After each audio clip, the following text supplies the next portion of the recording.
ஓம் சாந்தி. இன்றைய முரளி 20 டிசம்பர் 2024. பாப்தாதா, மதுபன். இனிய குழந்தைகளே, நினைவில் இருக்கும் பயிற்சி செய்தால் சதா மகிழ்ச்சியாக மலர்ந்த முகத்தோடு இருப்பீர்கள். தந்தையின் உதவி கிடைத்து கொண்டே இருக்கும். ஒருபோதும் வாடிப்போக மாட்டீர்கள். கேள்வி: குழந்தைகள், நீங்கள் இந்த காட்லி ஸ்டூடெண்ட் லைஃப் எந்த போதையில் கழிக்க வேண்டும்? பதில்: இந்த படிப்பால் நாம் பிரின்சஸ் ஆவோம் என்ற போதை எப்போதும் இருக்க வேண்டும். இந்த வாழ்வை சிரித்து விளையாடி ஞான டான்ஸ் ஆடி கழிக்க வேண்டும். சதா வாரிசாக மலராக மாற முயற்சி செய்து கொண்டே இருக்க வேண்டும். இது பிரின்சஸ் ஆவதற்கான காலேஜ். இங்கே படிக்கவும் வேண்டும், கற்பிக்கவும் வேண்டும், பிரஜைகளையும் உருவாக்க வேண்டும். அப்போது ராஜா ஆக முடியும். தந்தை படித்தவராக இருக்கிறார், அவருக்கு படிக்க வேண்டிய அவசியம் இல்லை. பாடல்: குழந்தை பருவ நாட்களை மறவாதீர்கள். ஓம் சாந்தி. இந்த பாடல் குழந்தைகளுக்காகவே இருக்கிறது. இது சினிமா பாடலாக இருந்தாலும் சில பாடல்கள் உங்களுக்காகவே இருக்கின்றன. யார் நல்ல குழந்தைகளோ அவர்களுக்கு பாடல்களை கேட்கும் பொழுது அதன் அர்த்தத்தை உள்ளத்தில் கொண்டு வர வேண்டும். எனது செல்ல குழந்தைகளே என்று அழைத்து தந்தை புரிய வைக்கிறார். ஏனென்றால் நீங்கள் குழந்தைகளாக மாறியிருக்கிறீர்கள். எப்பொழுது குழந்தைகளாக ஆவீர்களோ அப்போது ஆஸ்தியின் நினைவு இருக்கும். குழந்தையே ஆகவில்லை என்றால் நினைவு செய்ய முயற்சி செய்ய வேண்டியிருக்கும். நாம் எதிர்காலத்தில் தந்தையின் ஆஸ்தி பெறுவோம் என்பது குழந்தைகளின் நினைவில் இருக்கிறது. இது ராஜயோகம், பிரஜயோகம் இல்லை. நாம் எதிர்காலத்தில் பிரின்சஸ் ஆவோம். நாம் அவரது குழந்தைகளாக இருக்கிறோம். மற்ற நண்பர்கள், உறவினர்கள் போன்ற எல்லோரையும் மறக்க வேண்டி இருக்கிறது. ஒருவரை தவிர வேற யாருடைய நினைவும் வரக்கூடாது. தேகமும் நினைவிற்கு வரக்கூடாது. தேக அபிமானத்தை முறித்து ஆத்மா அபிமானி ஆக வேண்டும். தேக அபிமானத்திற்கு வரும்போதே பலவித கெட்ட எண்ணங்கள் வந்து விழ வைக்கின்றன. நினைவு செய்ய பயிற்சி செய்து கொண்டே இருந்தால் சதா மகிழ்ச்சியான முகத்தோடு மலர்ந்த மலராக இருப்பீர்கள். நினைவை மறக்கும் போதே மலர் வாடுகிறது. தைரியமுடைய குழந்தைகளுக்கு தந்தையின் உதவி கிடைக்கும். குழந்தையாகவே ஆகவில்லை என்றால் தந்தை எந்த விஷயத்திற்கு உதவி செய்வார்? ஏன் என்றால் அவர்களின் தாய் தந்தையாக மாயா, ராவணன் இருப்பார்கள். அப்பொழுது அவர்களிடமிருந்து விழுவதற்கு உதவி கிடைக்கும். இந்த பாடல் முழுவதும் குழந்தைகளுக்காகவே உருவாக்கப்பட்டு இருக்கிறது. குழந்தை பருவ நாட்களை மறவாதீர்கள். தந்தையை நினைவு செய்ய வேண்டும். நினைவு செய்யவில்லை என்றால் இன்று சிரிப்பீர்கள், நாளை அழுவீர்கள். நினைவு செய்தால் சதா மலர்ந்த முகத்தோடு இருப்பீர்கள். ஒரே ஒரு கீதை சாஸ்திரத்தில் மட்டும் ஒரு சில வார்த்தைகள் சரியாக இருக்கின்றன என்பது குழந்தைகள் உங்களுக்கு தெரியும். யுத்த மைதானத்தில் இருந்தால் சொர்க்கத்திற்கு போவீர்கள் என்று எழுதப்பட்டிருக்கிறது. எனினும் இதில் வன்முறை யுத்தத்தின் விஷயமே இல்லை. குழந்தைகள், நீங்கள் தந்தையிடமிருந்து சக்தி பெற்று மாயாவை வெற்றி பெற வேண்டும். அதனால் தந்தையை நிச்சயம் நினைவு செய்ய வேண்டும். அப்போதே நீங்கள் சொர்க்கத்திற்கு எஜமானர்கள் ஆவீர்கள். அவர்கள் ஸ்தூல ஆயுதங்கள் போன்றவற்றை காட்டிவிட்டார்கள். ஞான கட்டாரி, ஞான வாள் போன்ற வார்த்தைகளை கேட்டு ஸ்தூல ஆயுதங்களை கொடுத்து விட்டார்கள். உண்மையில் இவை ஞான விஷயங்கள். மற்றபடி இத்தனை கரங்கள் போன்றவை யாருக்கும் இருப்பதே இல்லை. இது யுத்த மைதானம். யோகத்தில் இருந்து சக்தி பெற்று விகாரங்களை வெற்றி பெற வேண்டும். தந்தையை நினைவு செய்தால் ஆஸ்தியின் நினைவு வரும். வாரிசுகளை ஆஸ்தி பெறுவார்கள். வாரிசாக மாறவில்லை என்றால் பிறகு பிரஜையாக மாற நேரிடும். இது ராஜயோகம், பிரஜயோகம் இல்லை. இந்த விளக்கத்தை தந்தையை தவிர வேற யாரும் கொடுக்க முடியாது. நான் இந்த சாதாரண உடலில் ஆதாரத்தை பெற்று வர வேண்டியிருக்கிறது என்று தந்தை சொல்கிறார். இயற்கையின் ஆதாரத்தை பெறாமல் குழந்தைகள் உங்களுக்கு எப்படி ராஜயோகத்தை கற்பிப்பது? ஆத்மா சரீரத்தை விட்டு விடுகிறது. அப்பொழுது பேச்சுவார்த்தை எதுவும் செய்ய முடியாது. பிறகு எப்போது சரீரத்தை தாரணை செய்யுமோ, குழந்தை கொஞ்சம் வளருமோ அப்போது வெளியே வரும். அப்போது புத்தி திறக்கும். சிறிய குழந்தை பவித்திரமாகவே இருக்கிறது. அதில் விகாரம் இருப்பது இல்லை. சன்னியாசிகள் ஏணியில் ஏறிய பிறகு கீழே இறங்குகிறார்கள். தன் வாழ்வை புரிந்து கொள்ள முடியும். குழந்தை பவித்திரமாகவே இருக்கிறது. அதனால் குழந்தையையும் மகாத்மாவையும் சமமானவர்கள் என்று பாடுகிறார்கள். இந்த சரீரத்தை விட்டுவிட்டு நாம் பிரின்சஸ் ஆவோம் என்பது குழந்தைகள் உங்களுக்கு தெரியும். முன்னரும் நாம் ஆகியிருந்தோம், இப்போது மீண்டும் ஆகிறோம். இப்படிப்பட்ட எண்ணங்கள் மாணவர்களுக்கு இருக்கும். யார் குழந்தையாக இருப்பாரோ அவர் நேர்மையாக சொற்படி நடப்பவராக ஸ்ரீமத்துப்படி நடப்பார் என்பதும் அவரது புத்தியில் வரும். இல்லை என்றால் உயர்ந்த பதவி பெற முடியாது. டீச்சரோ படித்தவராக இருக்கிறார், அதற்காக அவர் படித்த பிறகு கற்பிக்கிறார் என்பது கிடையாது. டீச்சரோ படித்தவராக இருக்கிறார், அவரை ஞானம் நிறைந்தவர் என்று சொல்கிறார்கள். சிருஷ்டியின் முதல் இடை கடைசியின் ஞானம் வேறு யாருக்கும் தெரியாது. அவர் தந்தை என்ற நம்பிக்கையில் முதலில் இருக்க வேண்டும். ஒருவேளை ஒருவரின் தலையெழுத்தில் இல்லை என்றால் பிறகு மனதில் பிரச்சனைகள் ஓடிக்கொண்டே இருக்கும். இந்த பாதையில் தொடர்ந்து போக முடியுமா என்று தெரியாது. எப்பொழுது நீங்கள் தந்தையின் மடிக்கு வருவீர்களோ அப்பொழுது இந்த விகாரங்களின் வியாதி இன்னும் வேகமாக வெளியே வரும் என்று தந்தை புரிய வைக்கிறார். வியாதி வெளியே வரும் என்று வைத்தியர்களும் சொல்கிறார்கள். நீங்கள் குழந்தைகளாக மாறினால் தேக அபிமானம், காமம், கோபம் போன்றவற்றின் வியாதிகள் அதிகமாகும் என்று தந்தையும் சொல்கிறார். இல்லை என்றால் எப்படி பரீட்சை வைப்பது? எங்காவது குழப்பம் ஏற்பட்டால் கேட்டுக்கொண்டே இருங்கள். எப்பொழுது நீங்கள் பலசாலி ஆவீர்களோ அப்பொழுது மாயா உங்களை வாட்டி வதைக்கும். நீங்கள் குத்து சண்டையில் இருக்கிறீர்கள், குழந்தையாகவில்லை என்றால் குத்து சண்டை விஷயமே இருக்காது. அவர்கள் தங்கள் கெட்ட எண்ணங்களில் மூழ்கி இருக்கிறார்கள். எந்த உதவியும் கிடைப்பதில்லை. மம்மா பாபா என்று சொல்ல வேண்டுமானால் தந்தையின் குழந்தையாக மாற வேண்டும். பிறகு இவர் நமது ஆன்மீக தந்தை என்பது உள்ளத்தில் உறுதியாகிறது. மற்றபடி இது யுத்த மைதானமாக இருக்கிறது. புயலை தாக்கு பிடிக்குமா இல்லையா என்பது தெரியவில்லையே என இதில் பயப்படக்கூடாது. அப்படி சொல்பவரை பலவீனர் என்று சொல்வார்கள். எப்போதும் சிங்கமாக இருக்க வேண்டும். முயற்சி செய்வதற்கு நல்ல அறிவுரை பெற வேண்டும். தந்தையிடம் கேட்க வேண்டும். அதிகமான குழந்தைகள் தங்கள் மனநிலையை பற்றி எழுதி அனுப்புகிறார்கள்.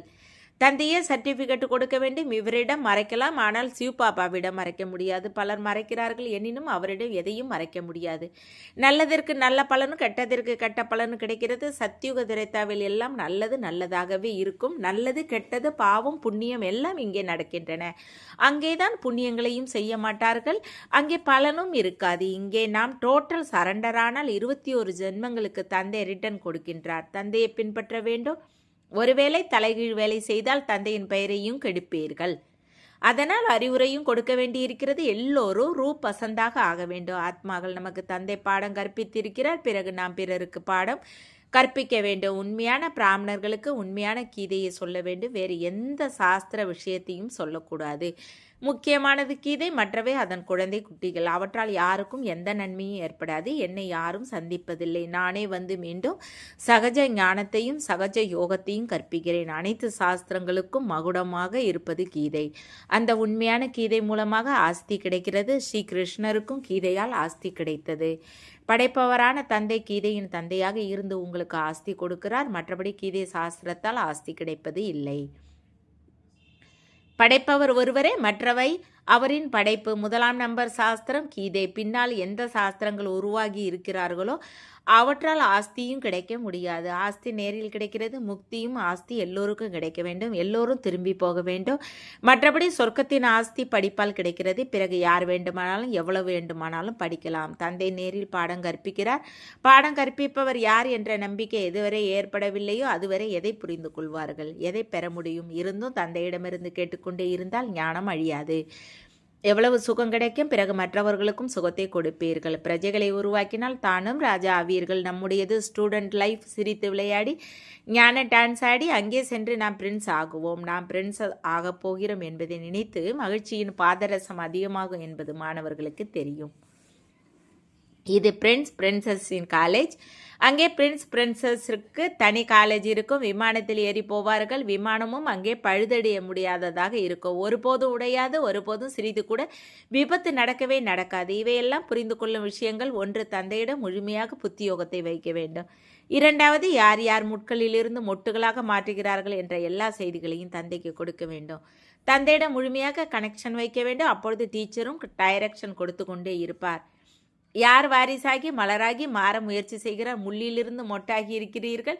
பிறகு எப்போது மலராவீர்களோ அப்பொழுது குழந்தைகள் ஆவீர்கள். இல்லை என்றால் மொட்டாக இருப்பீர்கள். அதாவது பிரஜையில் வருவீர்கள். இப்பொழுது யார் எப்படி முயற்சி செய்பவரோ அப்படி பதவி பெறுவர். அதற்காக ஒருவர் ஓடினால் அவரது வாளை பிடித்து கொண்டு நாம் போகலாம் என்பது கிடையாது.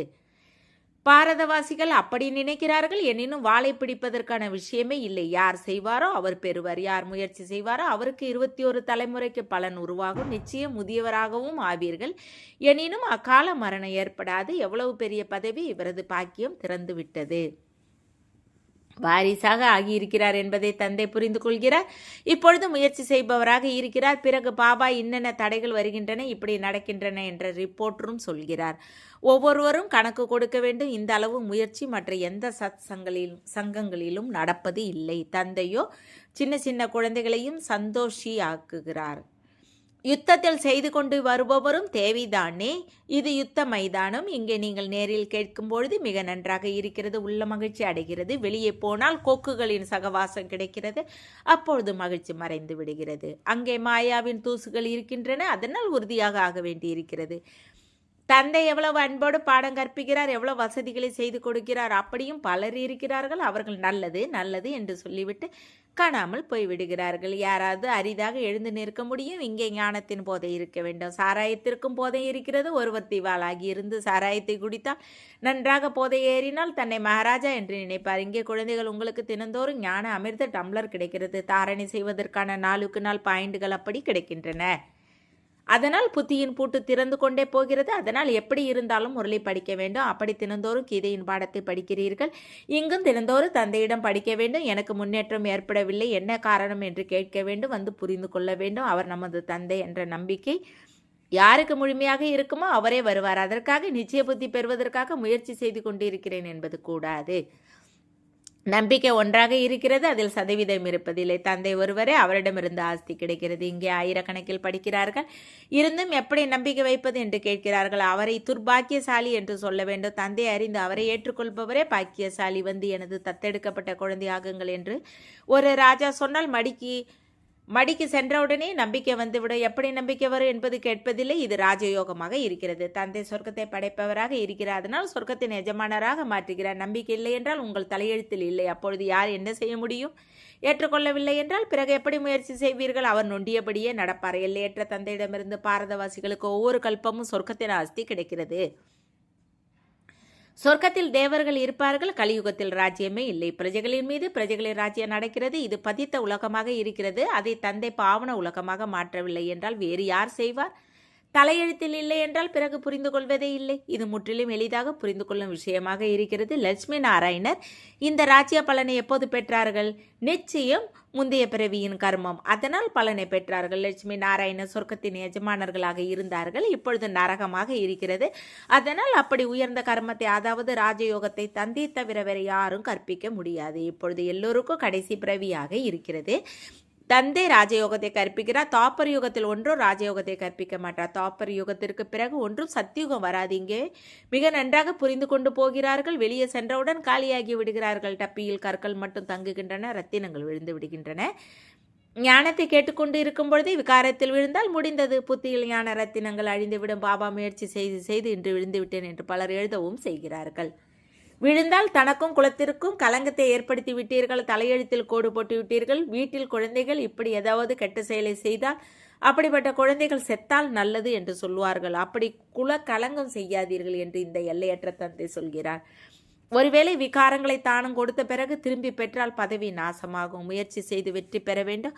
அடி விழுந்தால் பிறகு எழுந்து நில்லுங்கள். அடிக்கடி காயம் ஏற்பட்டு கொண்டே இருந்தால் தோல்வி அடைந்து மயக்கம் அடைவீர்கள். தந்தையோ மிக அதிகமாக புரிய வைக்கிறார். இருந்தோ யாராவது இங்கே தங்க வேண்டும். மாயா மிக வலிமையோடு இருக்கிறது. பவித்திரத்தின் உறுதிமொழி கொடுத்திருக்கிறீர்கள். ஒருவேளை பிறகு விழுந்தால் காயம் மிக கடுமையாக ஏற்படும்.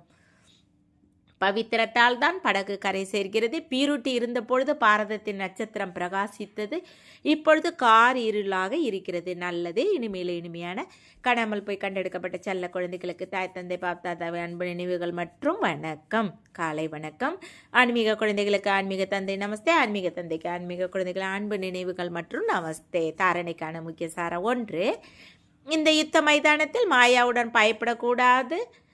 முயற்சி செய்வதற்கு தந்தையிடமிருந்து நல்வழியை பெற வேண்டும். நேர்மையாக கீழ்ப்படிந்த ஸ்ரீமத்துப்படி நடந்து கொண்டே இருக்க வேண்டும். 2. ஆன்மீக போதையில் இருப்பதற்காக தினந்தோறும் 1 டம்ளர் ஞான அமிர்தத்தை குடிக்க வேண்டும். தினந்தோறும் முரளி படிக்க வேண்டும். பாக்கியசாலி ஆக வேண்டும் என்றால் தந்தையின் மீது ஒருபோதும் சந்தேகம் வரக்கூடாது. வரதானம். பிரம்மா பாபாவிற்கு சமமாக ஜீவன் முக்தி ஸ்திதியை அனுபவம் செய்யும் கர்ம பந்தனத்தில் இருந்து விடுபட்டவர் ஆகுக. பிரம்ம பாபா கர்மங்களை செய்த போதும் அவற்றின் பந்தனத்தில் சிக்கவில்லை. சம்பந்தத்தை பராமரித்த போதும் சம்பந்தங்களின் பந்தனத்தில் சிக்கவில்லை. அவர் செல்வத்தின் சாதனங்களின் பந்தனத்தில் இருந்து விடுபட்டு இருந்தார். பொறுப்புகளை நிறைவேற்றிய போதும் ஜீவன் முக்தி ஸ்திதியை அனுபவம் செய்தார். அப்படி தந்தையை பின்பற்றுங்கள். எந்த பழைய கணக்கு வழக்கின் பந்தனத்திலும் சிக்கக்கூடாது. சமஸ்காரம், ஸ்வாபம், பிரபாவம் மற்றும் அழுத்தத்தின் பந்தனத்திற்கு வரக்கூடாது. அப்போது கர்ம பந்தனத்தில் விடுபட்ட ஜீவன் முக்தர் என்று சொல்வார்கள். ஸ்லோகன். தமோ குண வாயுமண்டலத்தில் தன்னை பாதுகாத்து கொள்ள வேண்டும் என்றால் சாட்சியாக இருந்து விளையாட்டை பார்க்கும் பயிற்சி செய்ய வேண்டும். ஓம் சாந்தி. தேங்க்ஸ் பாபா.